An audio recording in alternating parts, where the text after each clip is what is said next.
maximize what you leave behind. When? At the end of the day, when you pass away. Using IUL in estate planning is incredible. I often ask, especially high net worth people, hey, why would you leave behind, $500,000 when you could leave behind 1.5 million? Why would you generate $100,000 a year when you could generate $300,000 a year and leave behind 3 times as much? And they go, you mean we can have our cake and eat it too? And I go, absolutely. That's why many affluent people will use IUL for estate planning and maximize what they leave behind to their children, grandchildren, their heirs, a charity, whoever they want. Get ready. Watch this full episode to understand more. You're going to be blown away. So I'm Doug Andrew. I've been a financial strategist and retirement planning specialist now for 5 decades, helping thousands of people optimize their assets and minimize taxes. And if you've watched very many educational episodes on this channel, my favorite financial vehicle, without question, is a properly structured, max-funded, indexed universal life insurance contract. And so we meet with thousands of people, and we look at their assets, and we suggest, and they usually read my books and watch videos, and they want to reposition underperforming or non-performing assets. And so we do that by making accommodations for that money over a 5 or 10 year period to increase the liquidity, safety, rate of return, and the tax benefits. And it is best accomplished with a properly structured max-funded IUL. If it is properly structured, it is deemed what I call a laser fund. This is the title of our most recent best-selling book that's been flying off of our warehouse shelves. It retails for $20 up to $70 on Amazon. I'll gift a copy to you free, this 300-page book, if you stay with me to the end of this episode, okay? Now, a laser fund passes liquidity, safety, rate of return tests, and tax advantages with flying colors. These are the 4 pillars, and it scores far higher than where most Americans have their money, where on a scale of 1 to 10, most investments score lower to where the total score is only maybe 18 out of 40 or 20 or 22 points out of 40. A property structured IUL scores, 35 out of 40, pretty much a no-brainer. So this is why I often recommend to affluent individuals in particular, when they sit down, I go, now, why would you generate, $1 million a year of income when you could generate $2 million a year? And, not or, why would you leave behind $10 million when you could leave behind $20 million if it doesn't cost you anything? And they go, wow, this sounds too good to be true. Well, it may, but it isn't. So watch and understand how you can maximize your income, but also what you leave behind at the end of the day. When an IUL contract is structured correctly, it's like a financial Swiss Army knife. It can become the dream solution for all kinds of financial goals. And on this channel, you can learn and see how it's really good for retirement planning. It knocks the socks off of traditional IRAs and 401ks invested in the market. In fact, it usually generates double to triple the income that traditional IRAs and 401ks do. Business owners use IUL for working capital for business. Real estate investors do. Lump sum capital transfer. General tax reduction. Pension maximization, if you have a pension like school teachers do or police officers or what have you. Emergency funds, college savings. But the death benefit and the estate planning are sort of coming along for the ride. So let me give you an example of this. If we focus on those two, many times clients will come to me, and as we go around all of the blades on that financial Swiss Army knife, they realize that after reading my book and everything, they've got a lot of money, assets, in places that are not passing the liquidity, safety, rate of return tests, and the tax benefit tests as well as they could. And so we start to identify assets that are underperforming or non-performing, money sitting in banks and credit unions, maybe money in IRAs or 401ks, that by continuing to defer, you're compounding the problem. You're delaying the inevitable. It would be better to get the taxes over and done with at today's lower rates than wait until the future and keep deferring to some future perceived unknown advantage, and then take it out when tax rates are going to be higher.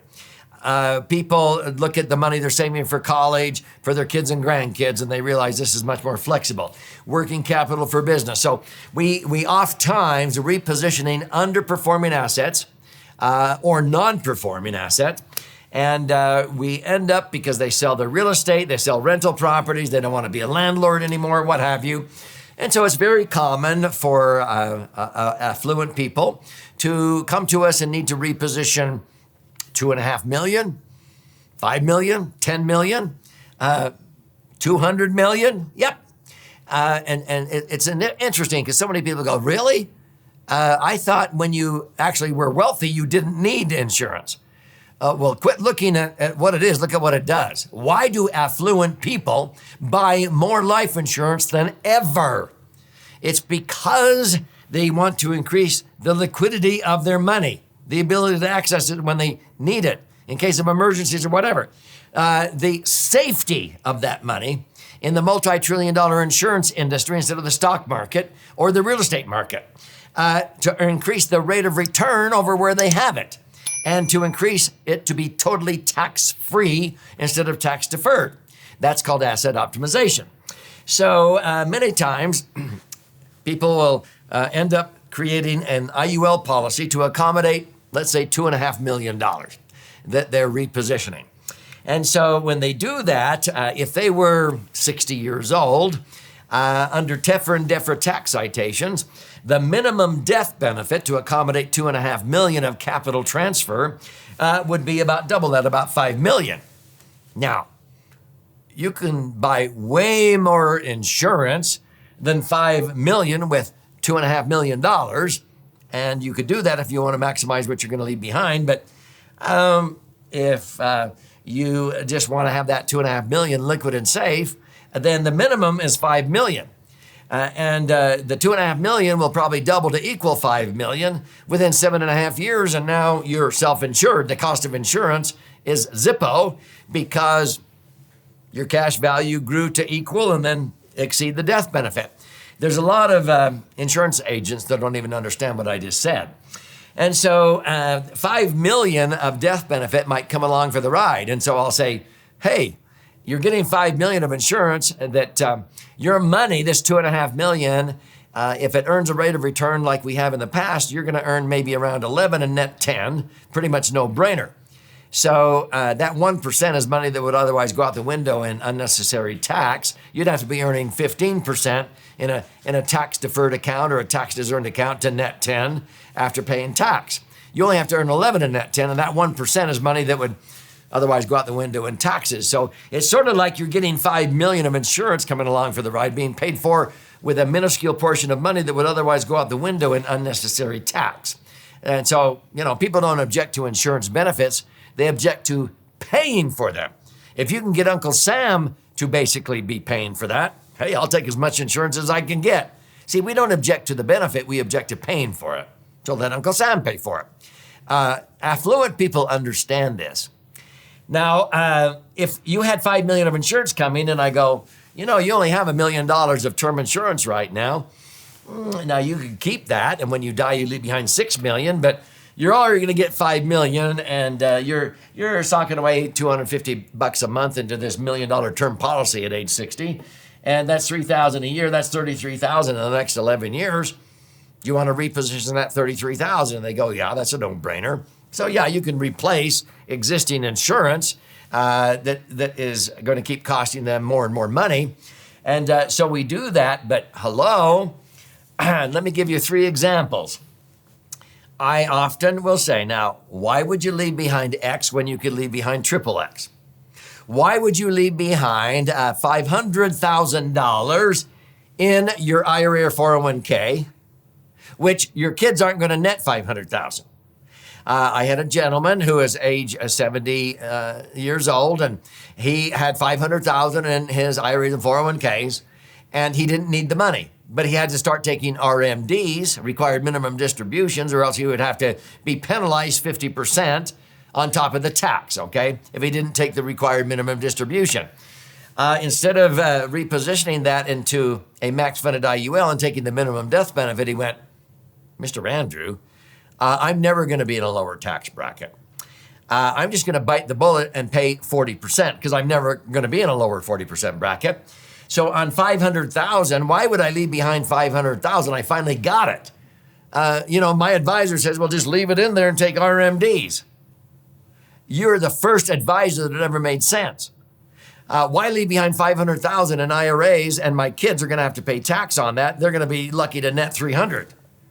So he said, I'm just going to pay 200,000 in tax in one single year. And I want to take the net of 300,000. And why don't you maximize the death benefit instead of minimize? I go, okay. He said, how much insurance could I get for 300,000 and have it be sort of paid up for about 10 years? And if I live longer than that, I'll cough up the extra money to keep it going. Well, it was $1.5 million. We took 300,000 and got $1.5 million of life insurance. Now, he died within 10 years. His kids got, within 3 weeks of his death, $1.5 million tax-free. Whereas if he would have died with the 500,000 in IRAs or 401ks, they might have only netted 300,000. Or even if those IRAs or 401ks would have doubled to $1 million, they might have only netted, 600, 700,000. Instead, they got double, triple that. Are you getting it? He said, you made so much sense. Why leave behind this, which only nets them this after tax, when we could leave behind this if it doesn't cost them anything? Focus on what it does. You can maximize tax-free donations to charities or your heirs. In other words, you could take that free life insurance, sort of, nothing's free, but you're not paying for it. And you could maximize what you leave behind to a charity. Instead of leaving behind, 100,000 to a charity, you could leave behind 500,000. I had a client who, he had a few $100,000, and he said, Doug, I don't want to leave behind 200,000 to my church. I want to leave behind 2 million. You're the first guy that made sense. Can I get 2 million of life insurance death benefit for 200,000? For the next few years, and if I need to put in more money, I will. I said, absolutely. We got him a $2 million life insurance policy, and he put in 200,000, and he actually passed away within a year and a half, and his church got 2 million tax-free within 3 weeks instead of getting 200,000. Why would you leave behind 200,000 to your favorite charity when you could leave behind 10 times that 2 million? We do this all the time, okay? Ensure that your children are financially independent by letting them insure you. What are you talking about, Doug? Okay. There is a term called insurance capacity, okay? Everybody, especially high net worth individuals, have insurance capacity, meaning they could have life insurance death benefits equal to their net worth, okay? Now, if your net worth is 5 million, 10 million, you automatically can qualify for that much life insurance. That's called insurance capacity.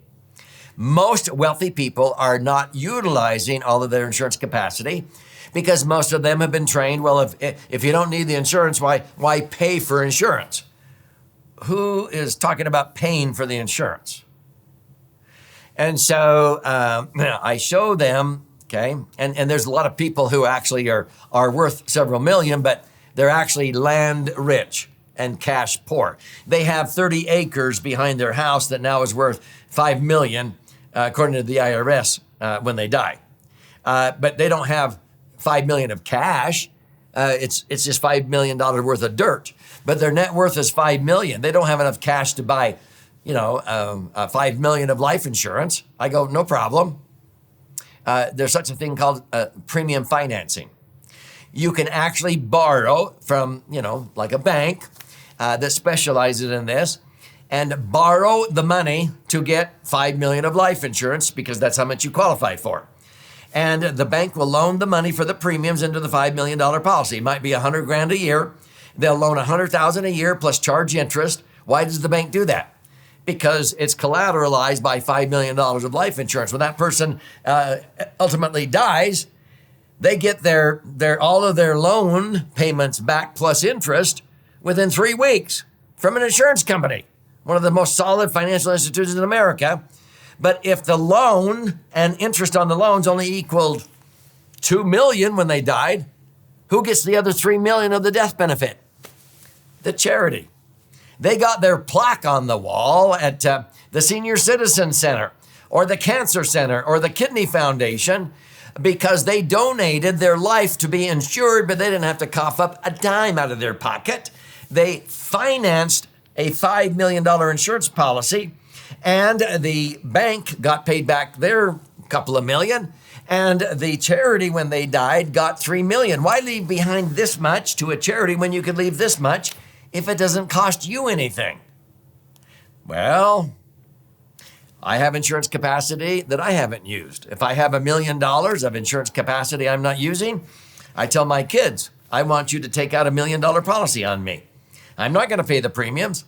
You can buy $1 million policy on me and you can maximum fund it or you can minimum fund it. If you minimum fund it, you could pay as little as $500 a month, $1,000 a month into it, but do the math. You pay $1,000 a month into $1 million policy on Dad. I'm not immortal. I'm going to die someday. You're going to be worth $1 million tax-free within 3 weeks after I die. Do you know what you would have to be earning on a $1,000 a month investment, even if it was tax deferred, to end up with $1 million after tax? 30 years from now, you'd have to be earning over 12% annual rates of return and wait 30 years. If you buy $1 million policy on Dad, you own it. You're the beneficiary. You get $1 million anytime I die, tax-free. Quit looking at what it is. Look at what it does. Okay. Why would you generate this when you could generate this? Why would you leave behind this when you could leave behind this? That's what I mean by asset optimization. A lot of people don't realize how you can maximize what you leave behind. So if you want to see some examples and learn more, claim a free copy of my book, The Laser Fund. Again, it retails on Amazon for $20 to $70, but I'll give you a copy free. Simply go to laserfund.com or click on the link below. You contribute a nominal amount towards the shipping and handling. I require a little bit of skin in the game, but I'll pay for the book. I'll fire out a hard copy to you via priority mail. This side is about 200 pages with 14 chapters of charts and graphs and explanations if you're a left brain learner. If you're more of a right brain learner, you learn more by stories and examples. You flip it over to this one. This one's about 100 pages, 12 chapters with 62 actual client stories. If you want to use your left brain and your right brain, you want to use your whole brain, then I would read the whole book. Now, folks, while you're in there claiming your free copy, if you like to listen and learn or watch and learn, there's audio and video formats. You can register for a free educational webinar that we teach on a regular basis, but you can schedule an appointment to talk to a certified IUL professional that I have certified, because if you're going to look into doing this for yourself, you want to make sure it is structured correctly. And I would say that over 99% of IUL agents in America don't know how to do that unless they have joined my organization, IUL Insiders, and they have become certified themselves. Otherwise, I would beware. So this is not about me. This is about you and your brighter future.